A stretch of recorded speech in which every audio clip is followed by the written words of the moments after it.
Hi, this is Coach World TV. I'm Laurie Lawson, and tonight my guest is Sharon Sayler. Hi, Sharon Sayler. Hi, Laurie. Thanks for having me here. I was going to tell you she's from Seattle, but she's really not, and I just realized that. She's from Oregon, and we're thrilled to have her. And Sharon was on the show about 2 years ago, and she has written a fantastic book called What Your Body Says. And if you haven't figured that out, she's not only an executive coach, but she is also an expert in body language. So if you see me sitting really straight, then you're going to know why. But I've given her permission to yell at me if I'm doing something wrong or point out. So welcome. We're thrilled that you took time out of your visit to New York City to come and do the show again, because we had such good responses last time from all the great things you did. Thank you. It was so much fun, too. We had a lot of time, so I'm expecting to laugh just as much. Yes, I hope so. But I have to tell you, before we even started, we're outside, and there are four stations here at the studio, and we're looking at Sharon's analyzing, but he's a politician.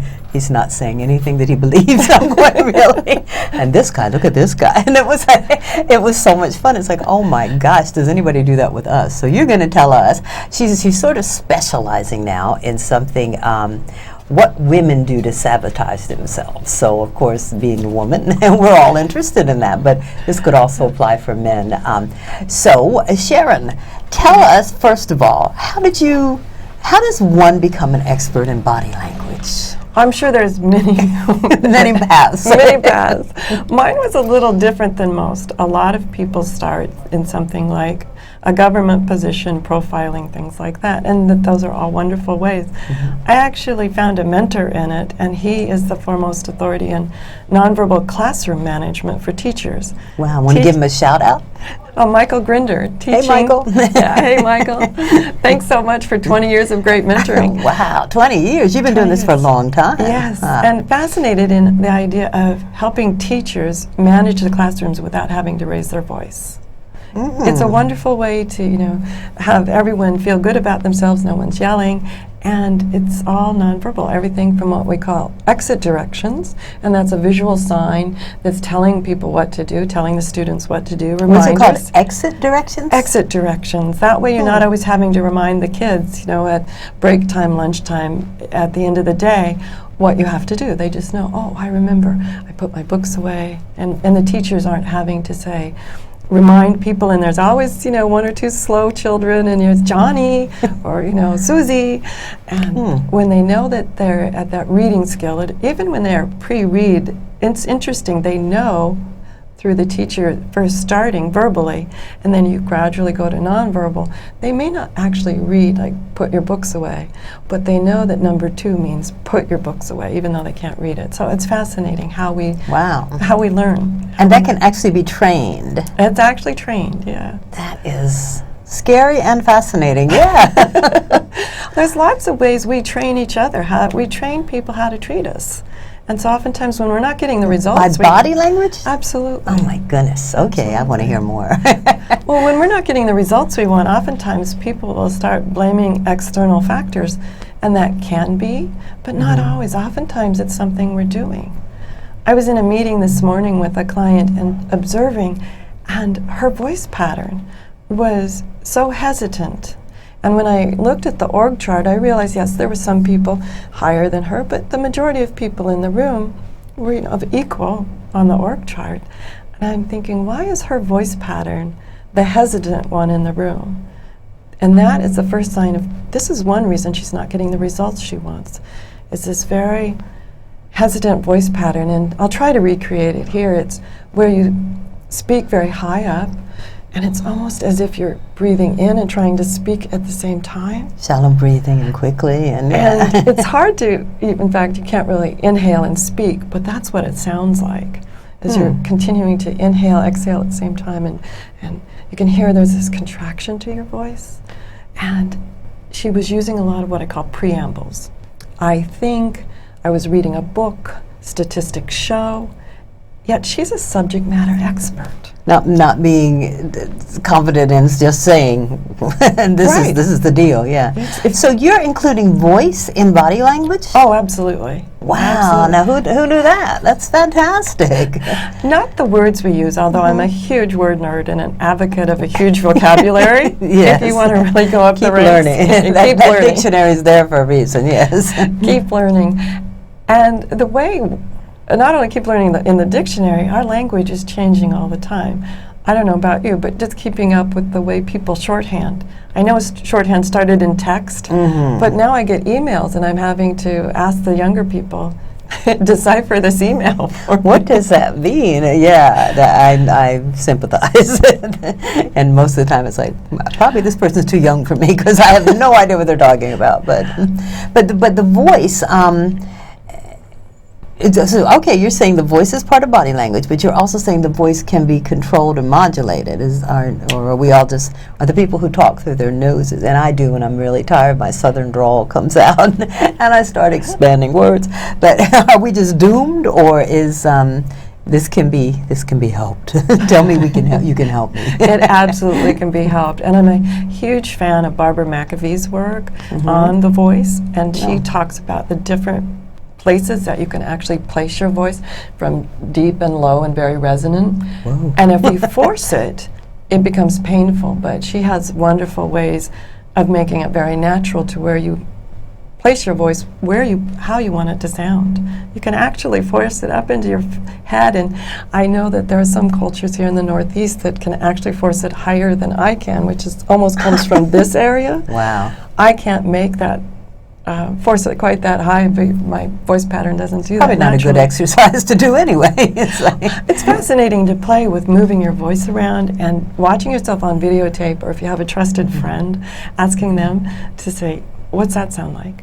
But I think videotape is fantastic for a way to know, oh my gosh, I really sound like that. Well, yes, I'm sure both Sharon and I are going to go back and look at this tape and go, oh no. What was I thinking? What were you doing? Yes. But I love the fact that when you just did the deeper voice, it was like such a difference. And it was, you didn't like, okay, and then you get it ready. It was like you did it very naturally. Yes, so it was, absolutely. I guess it's a matter of where they tell you, actors and singers breathe from the diaphragm. I guess the more you do it, the more natural it becomes. Well, the number one thing I learned when I started doing body language was, actually before I started doing body language, I was told by a belly dancing teacher, you breathe backwards. Backwards. Well, yeah, exactly. How do you breathe backwards? You come out breathing, I don't know. And It's worked so far. Here I am. exactly. I'm still standing, it must Yeah. work. But I never understood what that meant. It was interesting, but I don't know what that means. And she couldn't explain to it. But I wasn't a good belly dancer either, so I'm sure they had something to do with each other. Because you were breathing backwards. Absolutely. Yes. But I didn't know what that meant.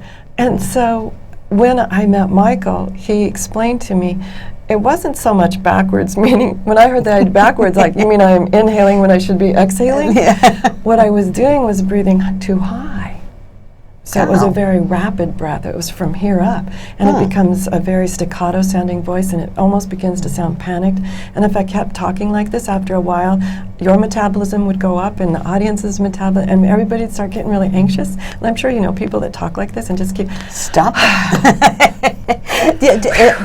Explain how the fact that you're breathing very heavy, not heavy, you're breathing very high, yeah. Rapid. How does that affect your brain and how you're coming off? Does that like let's count the ways.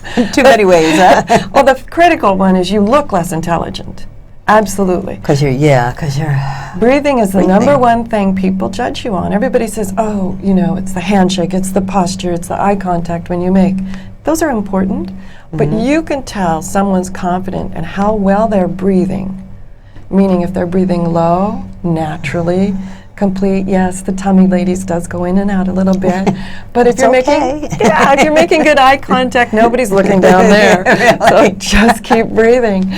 Yeah, and you can see how someone's breathing from a long ways away.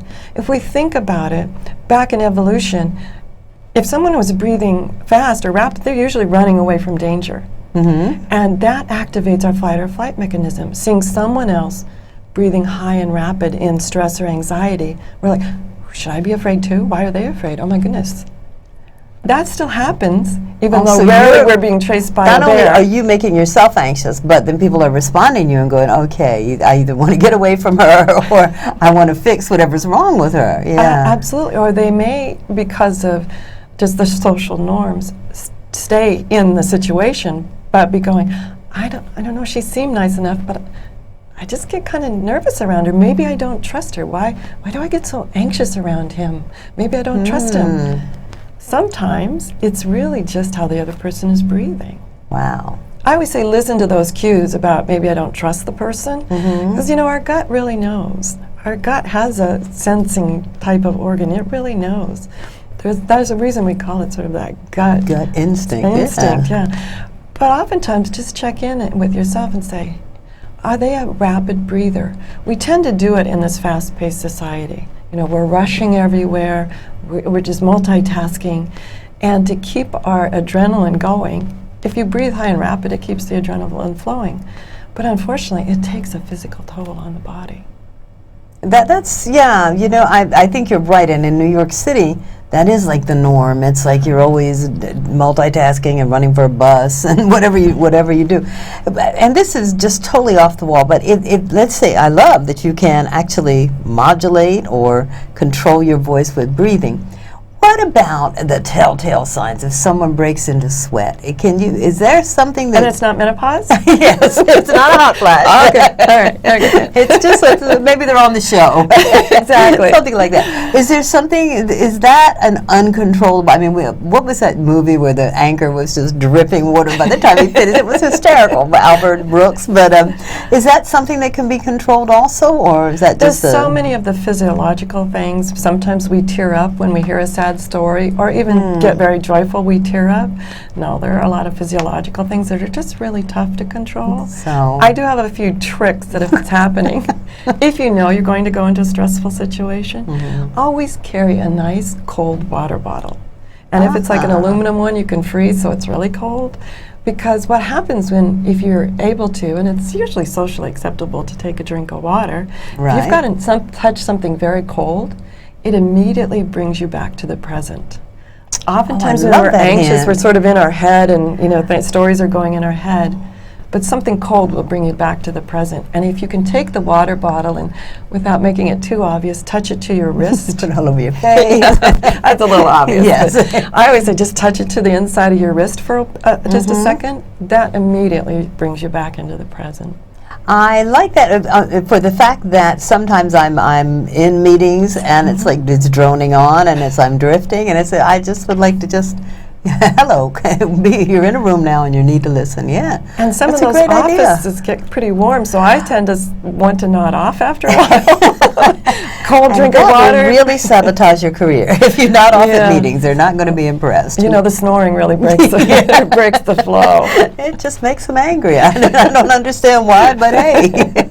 I have to tell you, we have a moving table, and don't adjust your monitors. Remember that old saying? Exactly. It's the table. We're missing a piece, and we're trying to be very good, but we both talk with our hands, so we're working on it here. But anyway, sorry about that. The table in place. Yes, if it goes, we'll just keep on talking. But so, what else why do women have a particularly difficult time or do we?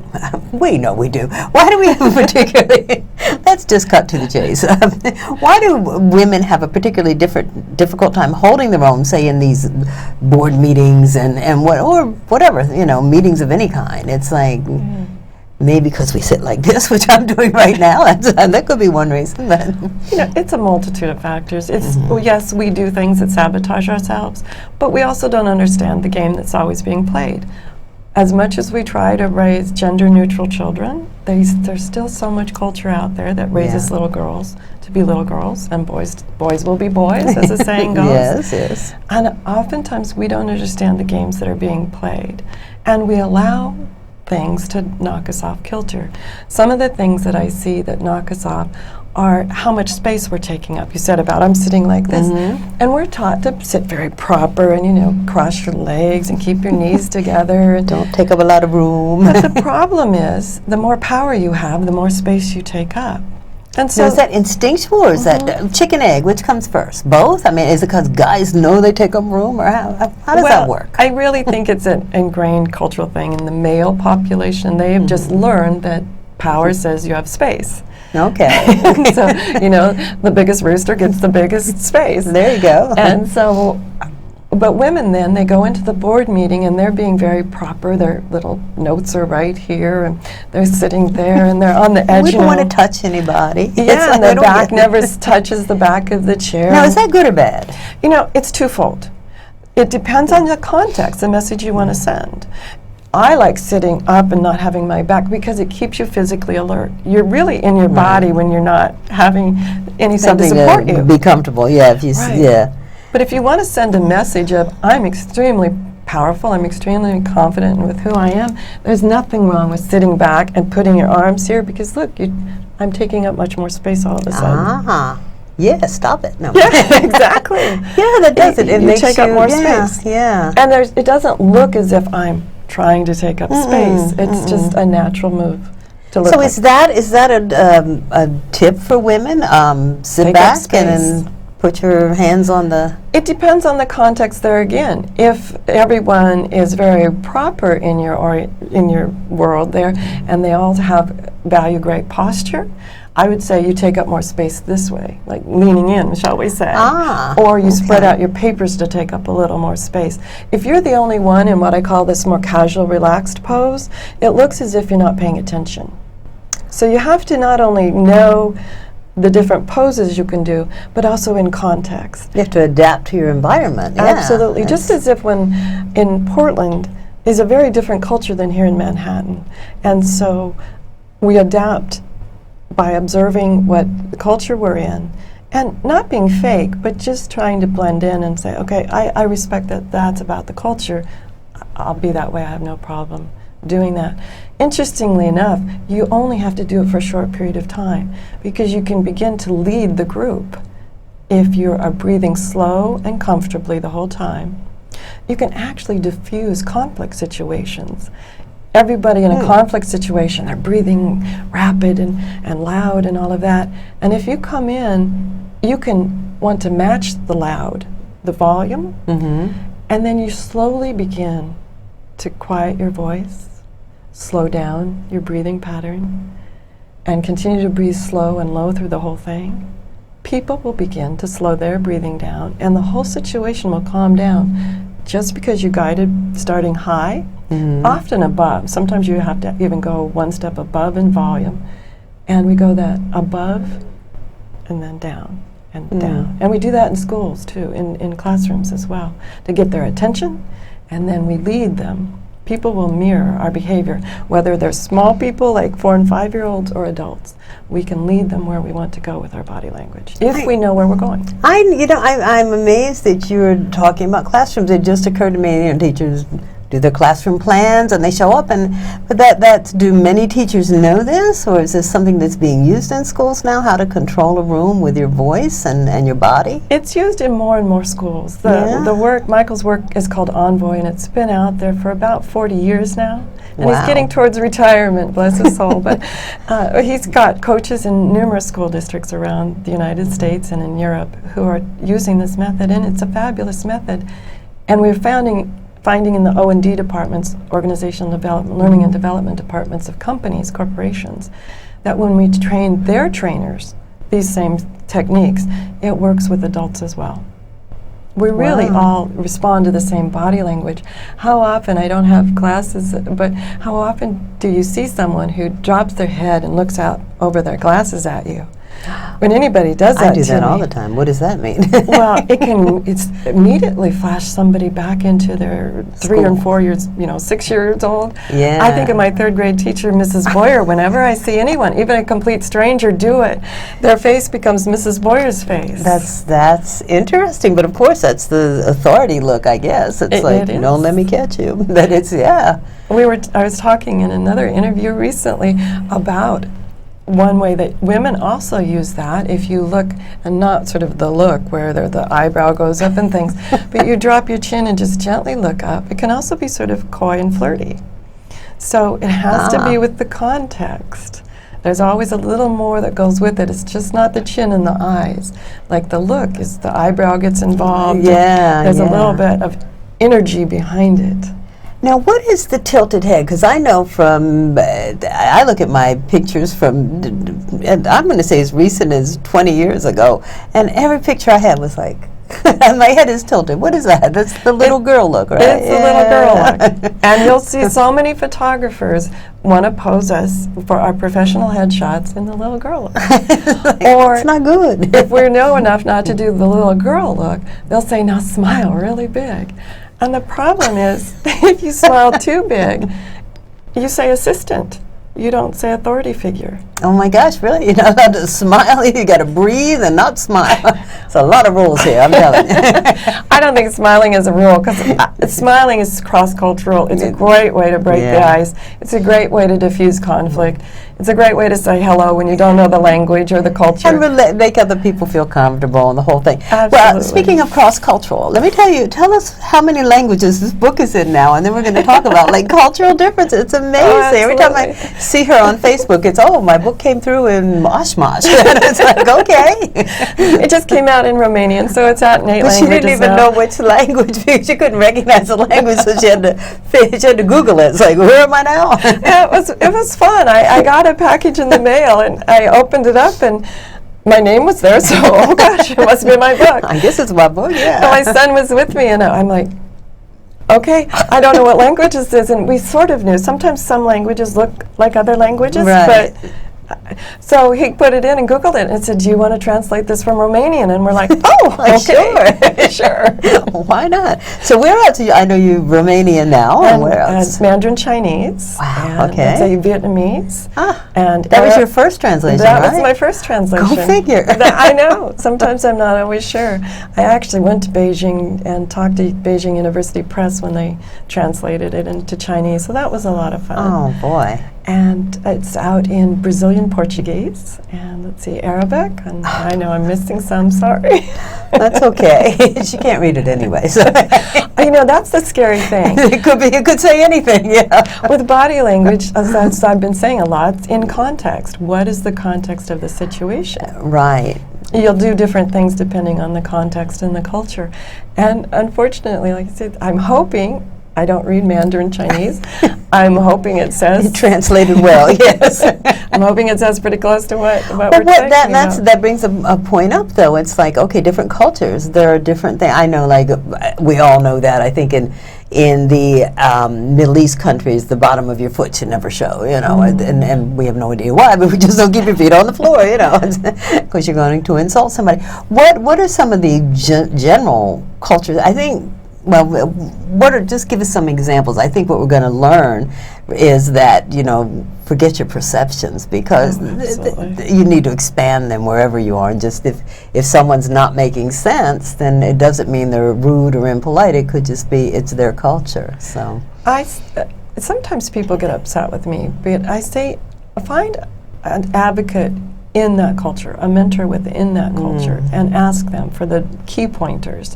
And oftentimes they might not even be aware. It's sort of that fish doesn't know they're in water. Yeah, exactly. So as the outsider coming into the culture, we always want to be respectful. There are things that, you know, we just don't know the intensity of what certain things mean. Smiling is cross-cultural. We know that. People know that we mean no harm when we smile. Okay. One thing we can do anywhere. Smile. We can smile. Okay. Absolutely. Not too big. And breathing is breathing low and comfortable even when you're confused. Continue to remind yourself. I just always say, Sharon, keep breathing. Breathe through this. Just keep breathing, because you don't look afraid. The last thing you want to do in any situation is look afraid. That's true, because not that people will possibly jump on you and mug you, but it's just you're going to make other people afraid. If you're fearful, people are going to go, okay, now what's going on? You know, yeah, what's wrong? Or am I doing something that's making my guest uncomfortable? In a lot of the cultures, Chinese to be one, is the guest. It's all about making the guest comfortable. And I'm sitting there a little nervous about, am I doing everything appropriately? and that idea of being afraid, then they begin to wonder, oh my goodness, am I not being the proper host? And it can begin to snowball, and we don't all even have know the why. anxiety going, and now we're all making everybody crazy. So ask for those, what are those main cultural differences that I need to be aware of? Understanding the importance of the business card, understanding, do they shake hands? Do they shake hands with women? And that's a big one to yes, know. yes. And I say respect that. If they don't, they don't. I know. It's unfortunate. You're not going to change hundreds of years of culture. It's No. just not going to happen. But be aware of it, because nothing is more sort of anxiety-provoking for both of you is when, as a woman, you stick out your hand. Everybody's looking at what? Exactly. Gift what? And there's nothing else happening, and you don't know that it's not going to happen, and how long do you keep it out there and look? It's silly. Yeah, I mean, So- and in America, we're that's a snub. But here, it's and there are training courses, I believe, for the first time you're going to meet the queen. Let's say Absolutely. protocol and things like that. So it doesn't even have to be what I'll call a country culture. It can be a particular type of organizational culture. Yes, yes. You've got organizations like Google that are very laid back, and you can bring a pet or wear casual clothes, and then you go to other organizations where if you don't have the suit and maybe everybody wears a red tie, something is wrong. And so Right. it's not just cross country, but it's also the culture that you're in. Fantastic. Tell us, if we wanted to get our act together right now, give us, and we do, what are your top couple of tips that you could tell people? Breathing, of course. Breathe. I'm a huge Calm yourself breathing- down, yeah. I'm a huge breathing advocate. It works. We all for- like breathing, yes. Keep It works breathing. for a lot of people, yeah. But I say always run that double track. I make sure that you're breathing. And oftentimes, I still get nervous when I go on stage. Sure. And you'll hear a lot of famous actors and actresses say, yeah, I do too. But the thing is, just keep reminding yourself, check in every so often. Am I still breathing deep? Is my voice still sounding solid? Am I still sounding competent? Because if we're the subject matter expert, we have to sound like, I'll just use the metaphor of the doctor with the prescription. If we went to a doctor and he said, well, Laurie, we could do this or we could do that. Yeah, I should take this pill. And they're talking high and sort of squeaky, and that begins to provoke your anxiety. You're not going to let them do a thing to you, right? No. It's emphatically state, what you're confident in. I think that's a good advice. A piece of good advice. Yeah. And I think, but the other thing is, listen. When people say to you, maybe your friends don't, but maybe you hear it. I have a lot of people come to me and say, hey, Sharon, why do I always hear I'm angry? And I'm not. I'm a happy person, but they all say I'm angry. Or why do they say I'm always judgmental? What are you doing with your face? Or why am I always getting into fights? I don't understand. I don't want to fight. Exactly. So listen to the external cues. We have like 25 seconds left. Oh my goodness. I know. We always have so much fun. Have Where'd to it have go? her back again. I don't know. We just keep talking and talking. But you can find this book, I'm thinking, on Amazon. Oh, and absolutely. in a country near you. And whatever language you want, almost. So. Right, and it's on SharonSayler.com. Yes, too, which is at the bottom of the screen. So Sharon, thank you so Well, much thank for you, once Laurie. again coming to New York City and once again providing such valuable tips. It goes so fast. It does. I love having you on as a guest. Thank Well, you. thank you. Okay, now we're still taping. But it won't be on the air. Okay, so what we're going to do, you have to be totally dressed. What we're going to do is, would you like help? And then we're going to get somebody to stop. Do you have somebody? It's really stuck on there. It is. Oh, you may have to go with what the heck? Okay, got it. We'll make the bloopers reel. Yes. Do you have someone who can edit? Yeah. Oh, good. Okay. I do. Will. His name is Will. Where's the door?